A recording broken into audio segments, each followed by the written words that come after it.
তোমরা যদি মনে করো এক হাতিকে হত্যা করে বাংলাদেশে তোমরা তোমাদের ভারতের আধিপত্যবাদ কায়েম করবে, আল্লাহর কসম করে বলি, এক হাদিকে তোমরা হত্যা করেছো, আরো হাজার হাজার হাদি মাথায় কাফনের কাপড় বেঁধে মাঠে নেমে যাবে, কিন্তু এই বাংলার জমিনে ভারতের আধিপত্যবাদ কায়েম হতে দিবে না। কথা বলেন ঠিক কিনা?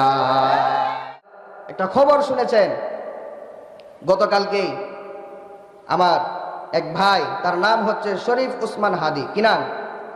শরীফ উসমান হাদি।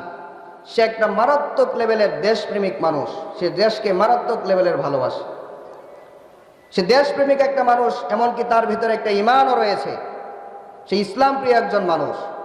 সেই হাদি ছিল ভারতের যে আগ্রাসন, তার বিরুদ্ধে তার কণ্ঠ ছিল অত্যন্ত মজবুত। ভারতের আধিপত্যবাদ যারা বাংলাদেশে কায়েম করতে চায়, সে তাদের জন্য ছিল একটা মারাত্মক লেভেলের আতঙ্কের নাম। কথা বলেন ঠিক কিনা? শরীফ উসমান হাদি ভাইকে তারা গুলি করে হত্যা করেছে, তারা তাকে শহীদ করে দিয়েছে। আমরা দোয়া করি আল্লাহ পাক আমার সেই শহীদ উসমান হাদি ভাইকে আল্লাহ পাক জান্নাতুল ফেরদাউস দান করুক। সকলে বলে আমিন।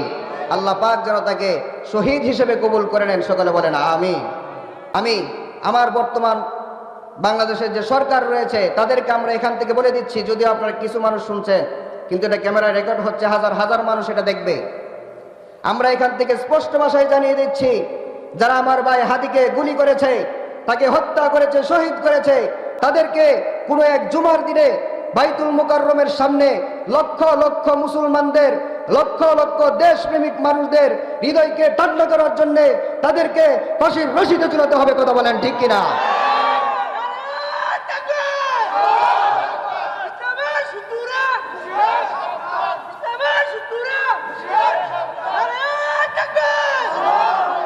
প্রিয় মুসলমান ভাইরা আমার, যেই সমস্ত ইসলাম বিদ্বেষীরা যারা বাংলাদেশে, যারা ভারতের আধিপত্যবাদ কায়েম করতে চায়, তাদেরকে আমরা এখান থেকে স্পষ্ট ভাষায় জানিয়ে দিচ্ছি, তোমরা যদি মনে করো এক হাতিকে হত্যা করে বাংলাদেশে তোমরা তোমাদের ভারতের আধিপত্যবাদ কায়েম করবে, আল্লাহর কসম করে বলি, এক হাদিকে তোমরা হত্যা করেছো, আরো হাজার হাজার হাদি মাথায় কাফনের কাপড় বেঁধে মাঠে নেমে যাবে, কিন্তু এই বাংলার জমিনে ভারতের আধিপত্যবাদ কায়েম হতে দিবে না। কথা বলেন ঠিক কিনা?